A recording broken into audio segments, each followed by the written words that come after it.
Hello, it's Ward Gandhi here yet again with another episode. It's been a week and I hope people enjoyed last week's, as I know I did. Somehow I still don't know how I forgot mentioning Keelan's unicorn sister. I mean, that's cute as fuck. How did I forget to mention that? I do not know, but I digress. Let's start with today's episode. So, the party has the lair in sight. Vengeance was in grasp. They can finally try and rescue Sarah's parents.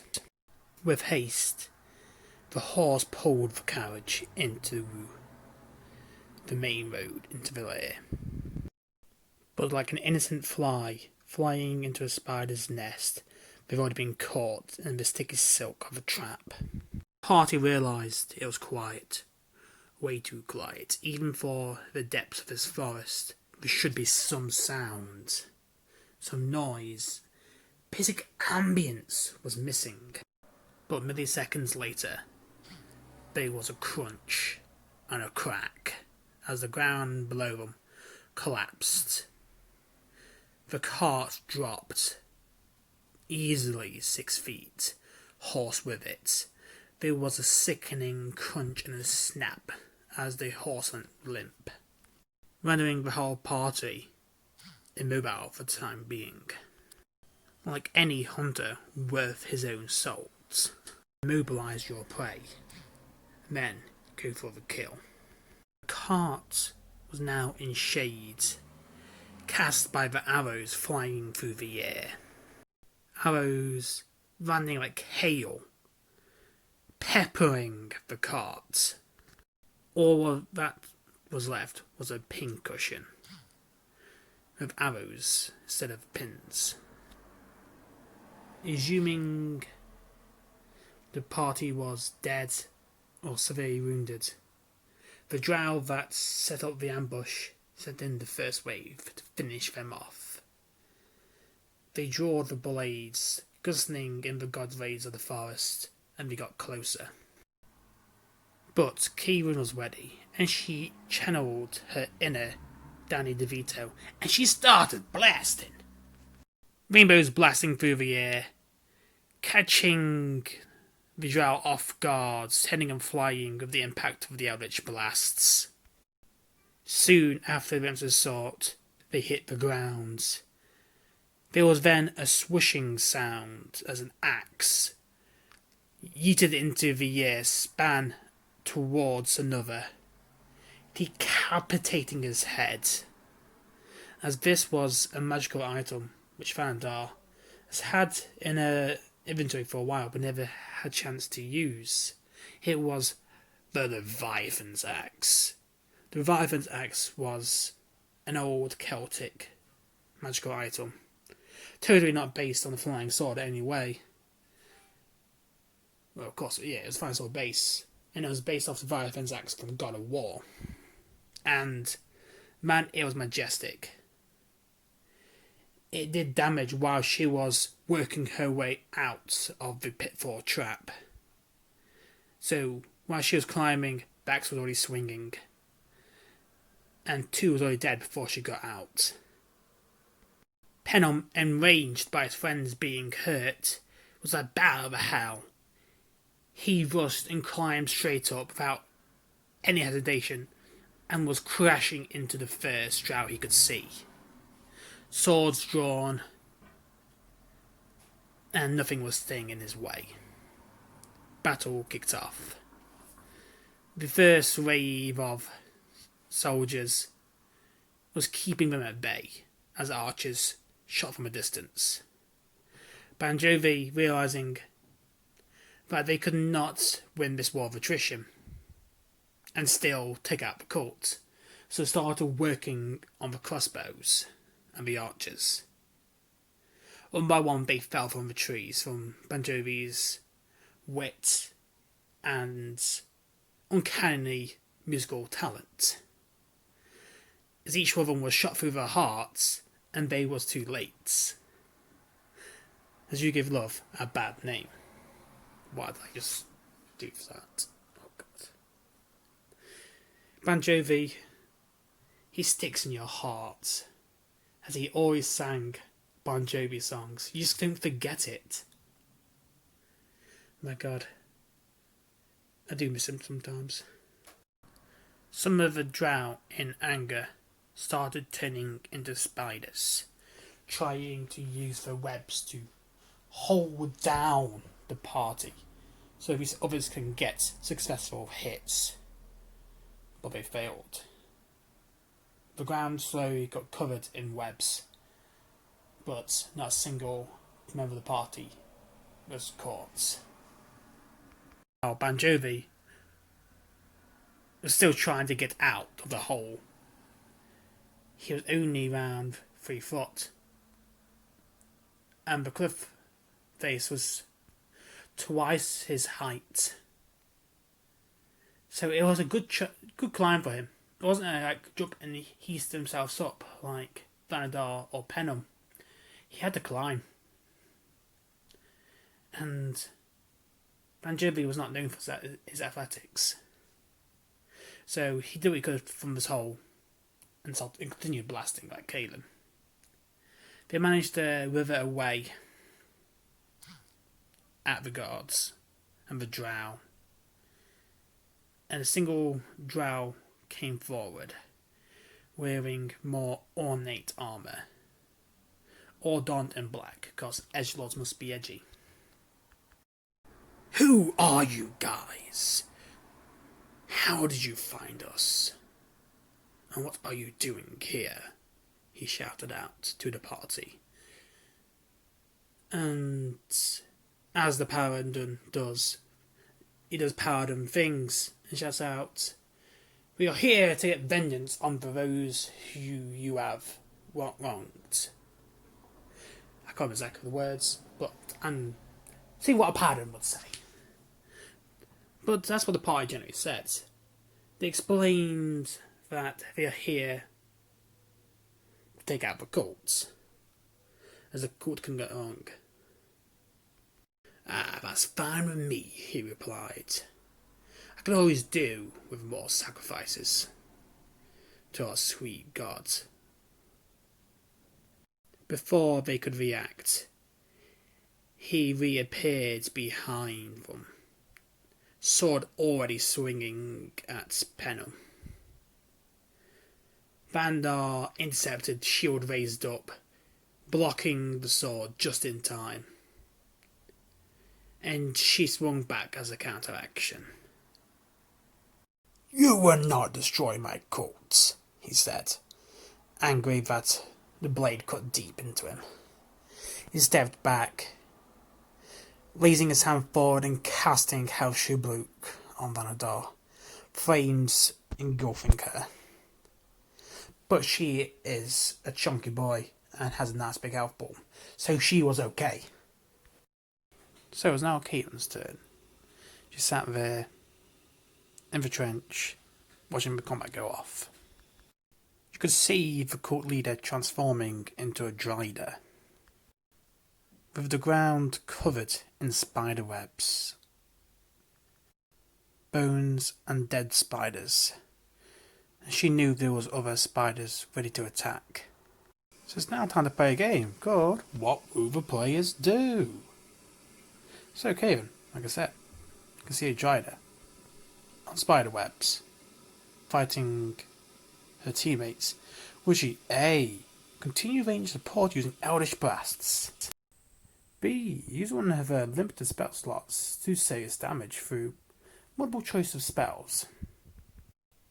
Or C. Notice that their parties are struggling and will heal them using her celestial abilities.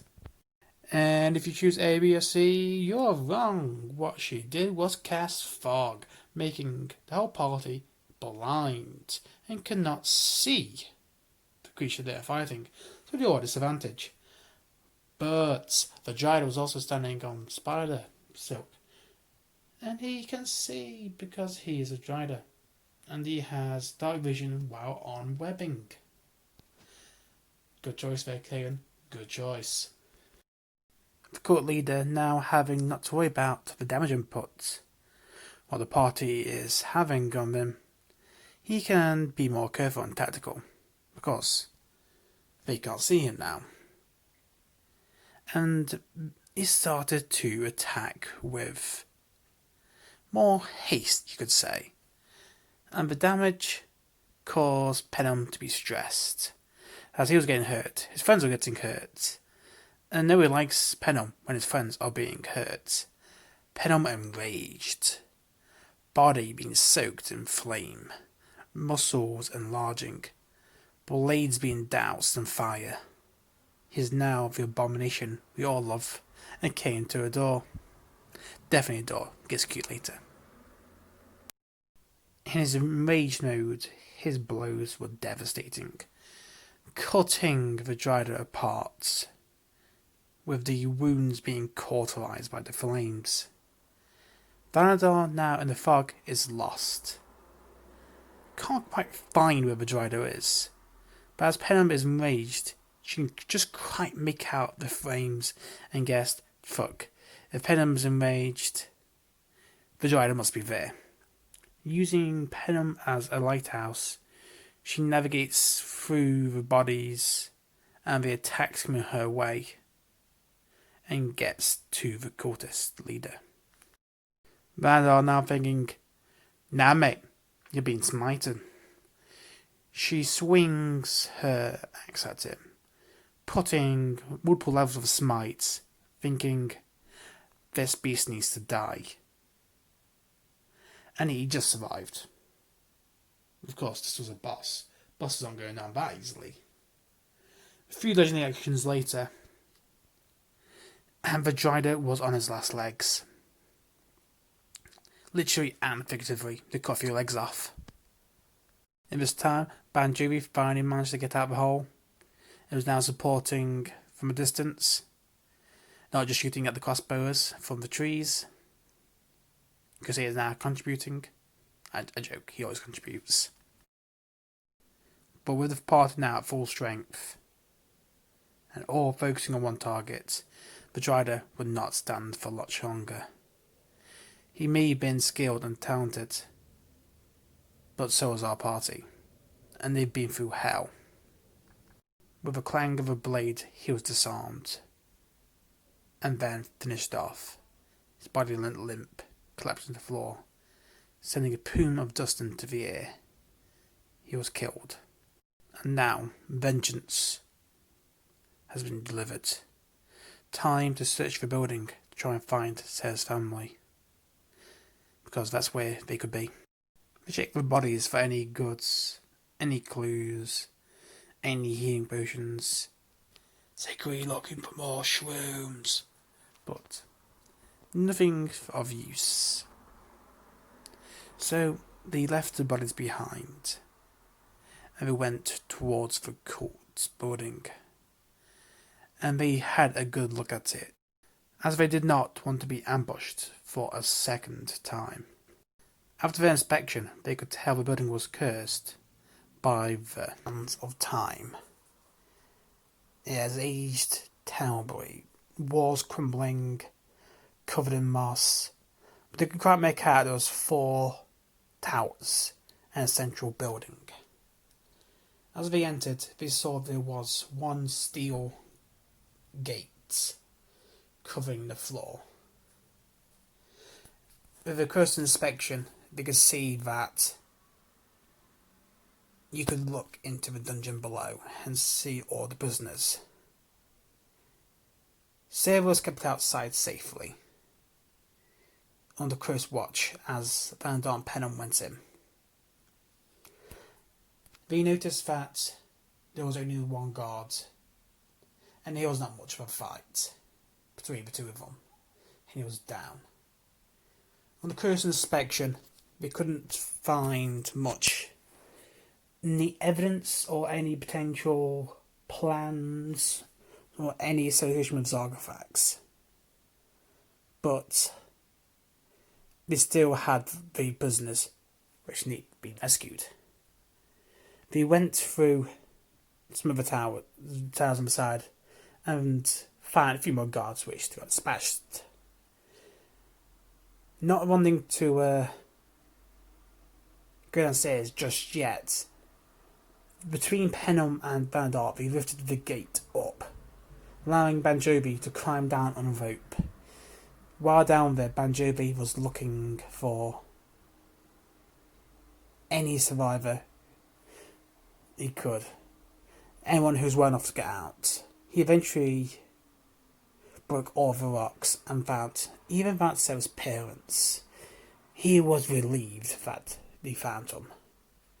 Even Banjobi seemed to only care about adventures, stories and cruel shits and dragons and all that. He did have a heart deep down, I think. Maybe. Maybe it was actually a stein of beer. I do not know. Letting them know quietly and secretly that Sarah's parents were down here, he noticed there was a guard which he couldn't deal with, as he left his equipment upstairs. He managed to make a use of focus and deal with him, taunting him. Penham and Vandar and Kieran couldn't really go down the way Banjobi did, so they went downstairs and dealt with the guard and an atrocious guard dog. All flesh, no actual skin. Bones sticking out with swords and abscesses. What vile creature it was, they did not know, but they put it out as misery. Kieran went back upstairs to explore the building. And as this Vanadar decided to reintroduce Sarah to Sarah's parents. It was something that should have been a sweet, heartwarming moment, but I'm a GM, and GMs are known for being mean. The parents got down to their knees and embraced them lovingly. A hug you'd only get from a mother or father who's been panicking and worrying about you. But parents have a sense. They know something's wrong. As she hugged, she noticed Sarah was too stocky, and she didn't smell.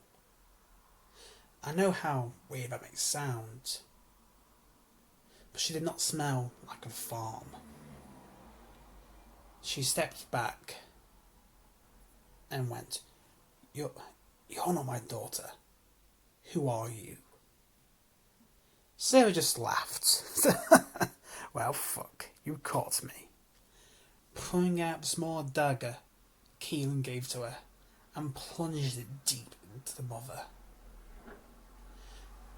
The father next door in the cage, about to be released, saw this happen and saw his own daughter kill his wife. From his perspective, I should say. Instantly, Badar healed her. But the damage is only done psychically.